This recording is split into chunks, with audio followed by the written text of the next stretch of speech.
지속되는 고령화, 후계 인력 감소. 산업으로서의 농업의 위상이 급속히 위축되는 상황. 그러나 사람의 입은 농군이 친다는 말이 있습니다. 농업을 포기하면 우리 사회에 미래도 없다는 말인데요. 1%의 차별화가 변화를 이끌어낼 수 있습니다. 우리의 미래 먹거리를 책임질 청년 농. 그들에게서 농업 혁신의 희망을 그려봅니다. 인구 절벽과 지방 소멸 위기. 요즘 우리나라 모든 농촌의 공통된 고민일 텐데요. 이는 농업 생산 기반이 악화되는 문제가 초래될 수 있어 식량 안보의 위협으로까지 확대될 수 있다는 위기의식이 높아지고 있습니다. 이에 정부와 각 지방자치단체는 귀농귀촌 인구 유입을 위해 저마다 노력을 펼치고 있는데요. 그럼에도 불구하고 현실적인 벽은 엄연히 존재하고 있습니다. 농촌에 사람이 다시 몰리고 기회의 땅이 되기 위해서는 어떤 해법이 필요할지 지금부터 자세히 알아보겠습니다. 전 세계적으로 급격히 상승하고 있는 고령화 추세. 우리나라도 예외는 아닙니다. 실제 65세 이상 고령 인구는 지난해 전체 인구의 17%에 육박했고, 유소년 인구 100명당 고령 인구를 의미하는 노령화 지수도 역대 최고치를 갈아치웠습니다. 이러한 가운데 농촌의 상황은 더욱 심각합니다.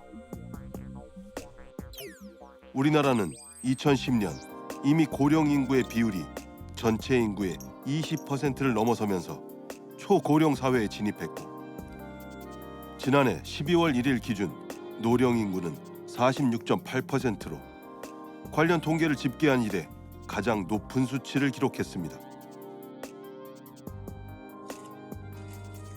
이러한 고령화 현상이 농촌 사회에 미치는 폐해는 심각합니다. 농촌의 고령화가 진행되면서 영농 활동이 원활하게 이루어지지 못하는 것이 농가의 소득 감소로 이어지기 때문인데요.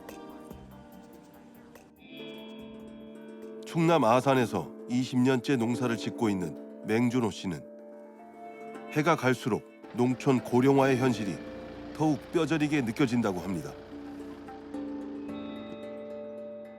저희 아버님 잡고 하시고 나서부터는 계속 내가 이제 외아들이고 아들이다 보니까 그렇게 해서 이제 이렇게 농사를 짓게 됐는데, 지금 짓고 있는 땅은 논으로 따져서 한 5,000평 정도 되고 밭으로는 한 1,500평 정도 돼요. 그런데 그거 저 갖고는 수입이 안 되니까. 선친으로부터 농사를 물려받아 기반을 갖춘 채 지역에 정착했지만 원하는 만큼의 소득을 내기엔 역부족이었습니다. 그럼에도 맹준호 씨는 형편이 좀 나은 편이랍니다. 농기계를 갖고 있는 사람들은 그래도 그나마라도 좀 내 거 있으니까 좀 해는 제철에 제때 하는데, 농기계가 없고 또 연세도 많고 그 노약자가 많은 이런 자연분야에서는 없는 사람들은 고충이 더 심하죠. 농사 져 갖고는 타산도 나오지도 않고 또 조금 져 갖고는 답이 저기 먹고 살기도 쉽지 않고, 그렇기 때문에 항상 어려워요 여기가. 좋은 농사꾼에게 나쁜 땅이란 없다고 20년을 하루같이 성실히 일했건만 희망보다 좌절이 느껴지는 찰나, 틈틈이 일손을 도와주던 막내 아들이 2년 전 본격적으로 농사를 지어보겠다고 나섰습니다. 평소에 이렇게 농사하면 하루 일과가 어떻게 되세요? 저는요, 아침에 일어나서 논과 밭을 한 바퀴 돌고요. 전날에 계획했던 일을 하는 편입니다. 왜냐하면 농촌은 할 일이 수도 없이 많기 때문에 미리 계획하고 실행에 옮겨야 일을 줄일 수 있다고 생각하기 때문입니다. 오늘은 어떤 일 하시는 거예요? 오늘은 깨를 수확하고 나서 이제 남은 깨대를 태우지 않고 로타리 작업을 통하여 다시 밭에 환원하는 작업을 하는 중입니다. 맹세영 씨가 처음부터 농군이 되기로 결심했던 건 아닙니다. 오히려 어렸을 적 힘들게 일하는 아버지를 지켜보며 절대 농사는 짓지 않겠다고 결심했다는데요. 그러나 고향을 떠나 시작한 직장 생활은 더욱 고됐습니다. 각박한 사회에서 반복되는 일상, 본인의 인생이 마치 기계의 부품처럼 소비되는 게 아닌지 허탈한 마음이 들었습니다. 그때는 그냥 너무 일에 치여 살았던 것 같은데, 농사를 하면서 물론 바쁜 차례는 바쁘지만 전에 회사 생활, 사회생활 했을 때만큼은 일에 치여 살지 않고 좀 여유롭게 사는 것 같아요. 다행히 고향으로 다시 돌아온 후에 마음의 안정을 찾았습니다. 농사의 가장 큰 뿌듯함은 가을철에 수확할 때 있죠. 그때는 진짜 말로 표현 못하죠. 그건 한 달에 한 번 월급 받는 것보다 이건 1년에 한 번 받으니까 12배 벅차요. 농림축산식품부에 따르면 지난해 귀농 기촌 인구는 1년 새 4% 넘게 늘어난 51만 5,434명으로 2년 연속 오름세를 보이고 있습니다. 귀농 기촌 가구도 38만 가구에 육박해 관련 통계 집계 이후 가장 많았습니다.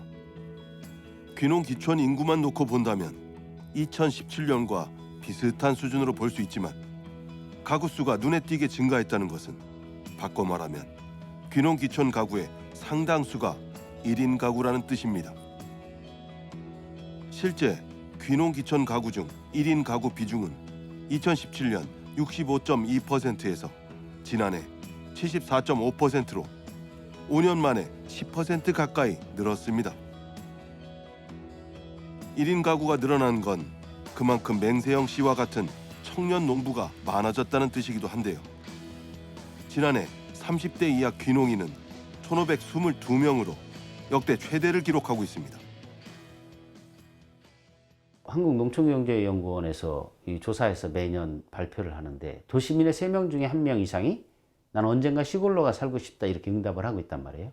그 중에 일부가 진짜 가는 거죠. 육체적으로 힘들고 경제적으로 다소 궁핍할 수 있지만 내 생각과 내 가슴이 풍요로운 삶을 주도적으로 할 수 있겠다. 그리고 내가 잘하면 또 기회도 있을 수 있겠다 하는 사례들을 이렇게 보면서 용기를 내는 측면. 또 하나의 경우는 아버지처럼 살 수 없다죠. 도시 산업사회에서 시작도 하기 전에 지친 거죠. 뭐 이런 것들이 되게 저는 상승작용을 일으켰다고 봐요. 마음의 여유를 얻은 것만큼 금전적 풍요도 이룰 수 있었다면 좋으련만 맹세영 씨가 올 한 해 농사를 지어 벌어들인 수익은 1,000만 원 남짓. 최종 목표인 쌀을 활용한 2차 가공식품을 개발해 판매하려면 수반돼야 할 제반 사항이 절실합니다. 일단 농지 임대를 통해 농업 면적을 확대하고 신형 농기자재를 도입하는 것이 필요한데요. 그러나 자금이 없는 상황에서 정부 지원을 받을 기회조차 턱없이 부족합니다.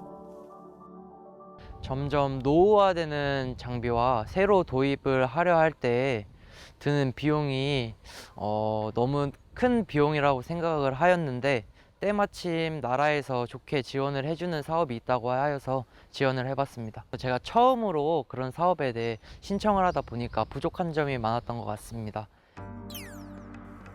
한국농촌경제연구원이 조사한 청년 농이 겪는 창농 초기 어려움에 관한 내용에 따르면 청년 농업인들은 경영 자금과 농지, 기본 생활비 확보 등의 순으로 어려움을 겪고 있는 것으로 나타났습니다.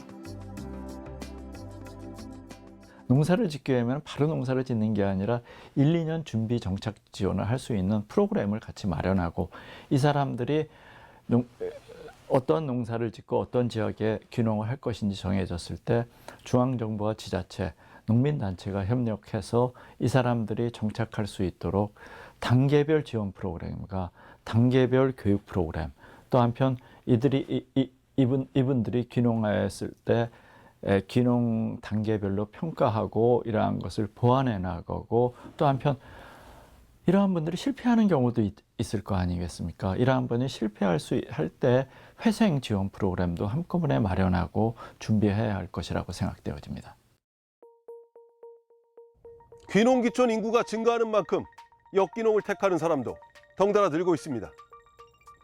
통계가 따로 집계되지는 않지만 지자체들은 귀농 인구의 대략 30%에서 50%가 역귀농을 선택하는 것으로 추정 중입니다. 귀농귀촌이 농촌 경제의 지속 가능성을 위한 대안으로 논의되려면 그 특성을 고려한 맞춤형 지원 정책과 함께 우리 청년들이 강점이 있는 디지털 기술을 살릴 수 있도록 정부 차원의 투자를 늘려야 된다고 전문가들은 말합니다. 혹시 스마트팜이라고 들어보셨나요? 최근에 분홍을 꿈꾸는 청년들이 이 스마트팜 창업에 도전하고 있다는데 PD리포트 이슈번에서 직접 현장을 가봤습니다. 남들이 부러워하는 대기업 연구원으로 안정적인 삶을 살아가던 안혜성 대표는 4년 전 농촌으로 정착해 딸기 농장을 시작했습니다. 농장의 규모에 비해 일하는 농민은 거의 보이질 않는데요.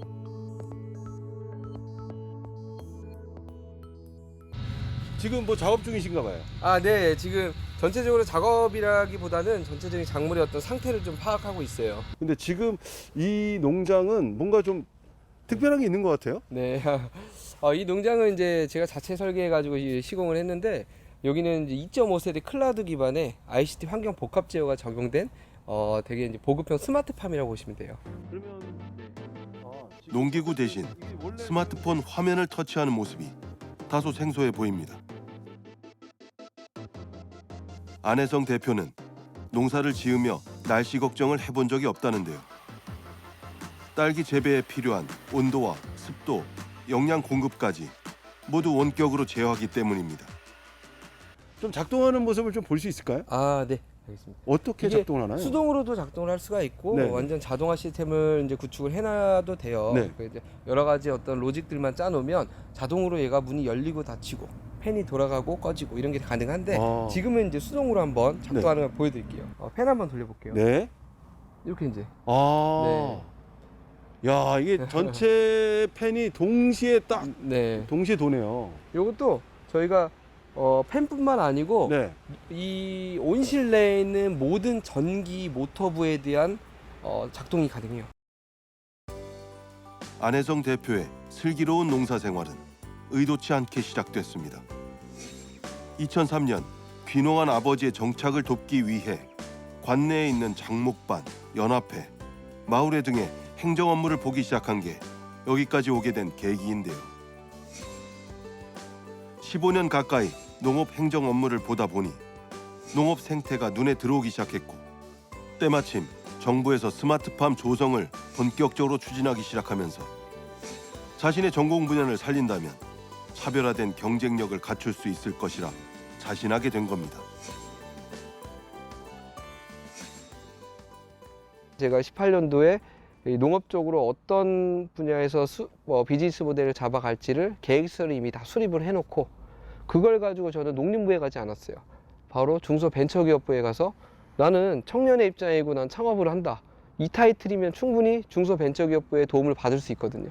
그래서 그런 식의 어떤 농업 쪽에 뭐 새로운 것들을 좀 개척을 좀 했던 것 같아요. 도전이 맺은 결실은 풍성했습니다. 2019년 중소벤처기업부 예비 창업 패키지 지원 사업에서 농업인으로서 유일하게 1억 원 바우처에 선정된 데 이어 2020년 청년 창업농 영농 정착 우수 사례에 선정됐고 현재는 새로운 비즈니스 모델로 체험 교육 농장까지 운영하며 딸기 농장으로 연 3억 원의 매출을 올리는 분홍으로 성장했습니다. 뭐 노지가 됐든 이런 비닐 온실이 됐든 고가의 몇십억짜리 유리 온실이 됐든 그 안에 ICT 환경 복합 제어 시스템만 접목을 하면 그게 스마트팜이 되는 거거든요. 그러니까 100만 원 주고도 스마트팜 할 수 있어요. 네. 아, 여기가 스마트팜 관제실. 네.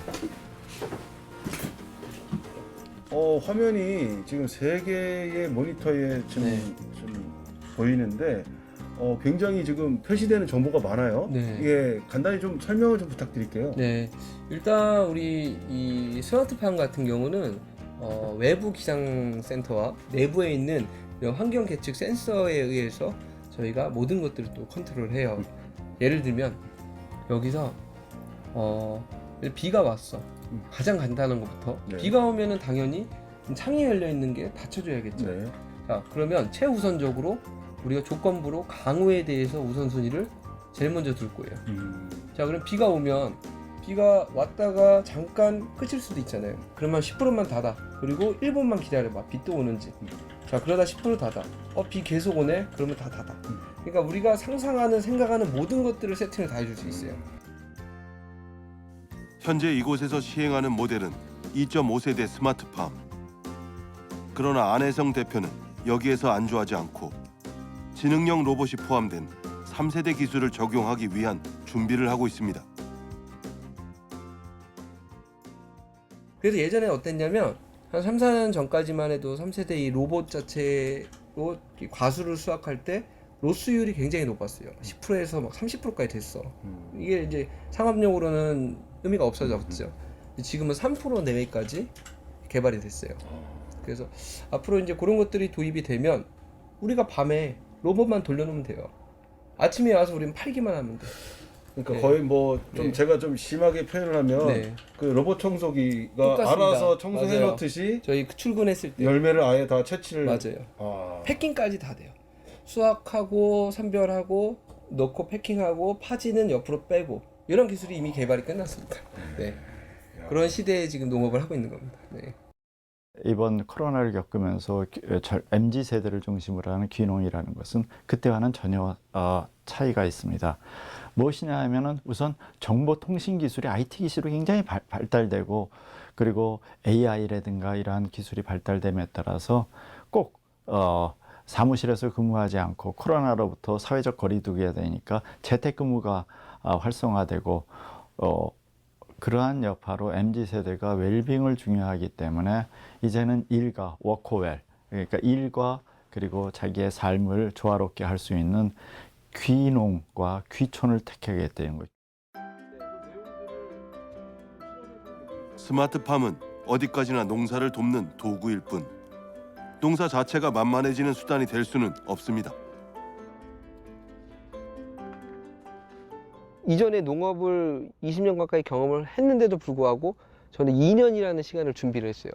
근데 이 사람들이 이런 걸 잘 모르는 거죠. 정말 농업 자체를 이렇게 쉽게 보고 들어오시는 분들은 이렇게 역기농 한다든지 파산하든지 회생 절차 들어가시는 분들을 많이 봤어요, 제가.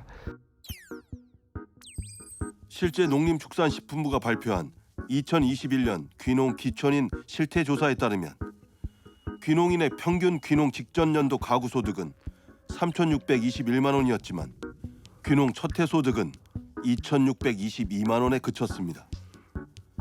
연소득이 1,000만 원이나 줄어든 셈인데요. 이러한 결과는 역귀농 희망을 묻는 설문에서 여실히 드러납니다. 역귀농을 선택한 첫 번째 이유가 소득 부족으로 무려 37.8%를 차지했으며 이어 농업노동 적응 실패를 두 번째 이유로 꼽았습니다.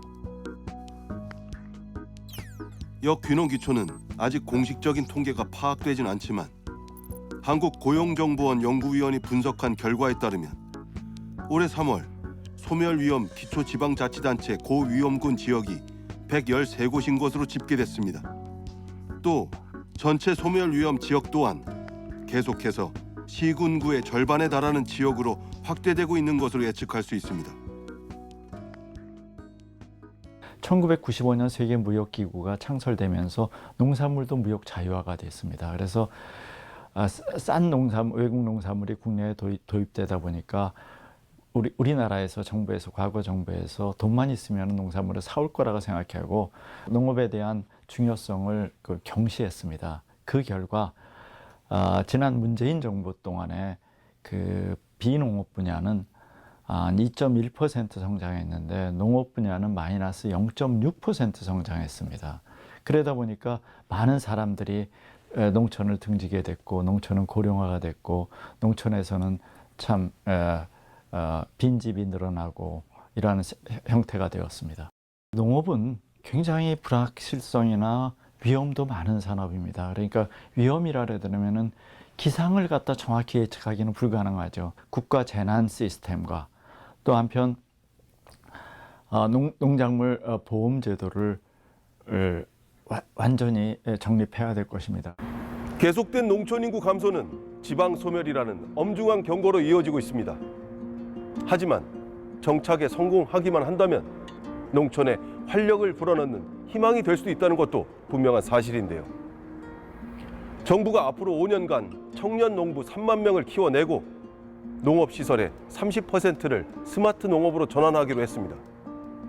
우리 농업이 직면한 어려움을 극복하고 새롭게 도약하는 계기가 될지 지금부터 자세히 알아보겠습니다. 농사는 단순한 먹거리 재배의 의미를 넘어 미래 사회를 책임질 동력입니다. 농업의 새바람을 일으킬 핵심 동력, 과연 무엇일까요? 지난 10월 5일 농림축산식품부는 관계부처와 함께 비상경제민생회의를 열고 농업혁신 및 경영안정 대책을 발표했습니다. 예, 말씀하셨던 대로 저희가 올해 제1차 종합계획을 수립을 했습니다.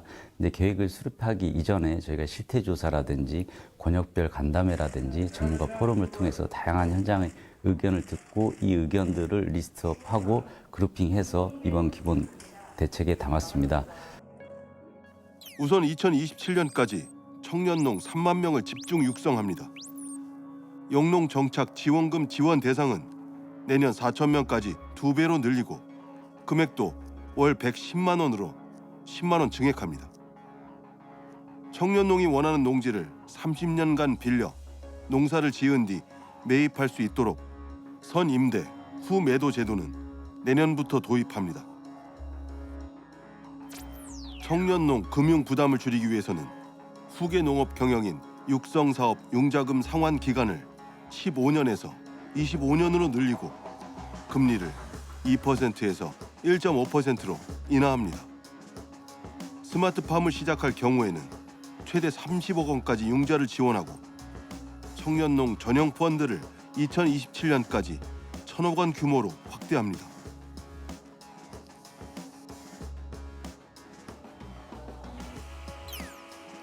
또 스마트 농업을 확대하기 위한 방안도 추진됩니다.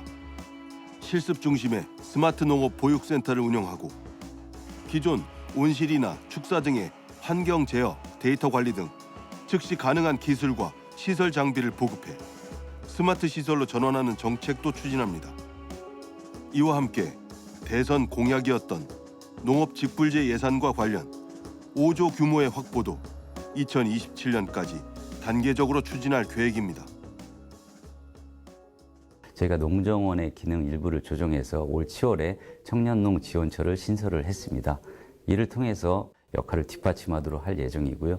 저희가 영농정착 지원 사업의 대상자를 대폭 확대한 만큼 이분들에 대한 체계적인 관리 이런 부분과 그다음에 통합 정보 시스템도 저희가 만들 예정인데 이런 부분들이 새로운 업무로 추가될 예정입니다. 덧붙여서 이번 기본 계획이 일회성에 그치는 것이 아니고 추가적으로 상호 보완이 될 수 있도록 저희가 분기별로 정책협의회를 꾸려서 운영을 할 예정이고요. 이를 통해서 추가적인 과제라든지 그다음에 보완할 부분들은 계속해서 피드백해서 완성시켜 나가도록 하겠습니다. 세계적인 투자가 짐 로스는 미래의 기회는 농업에 있다고 말했습니다.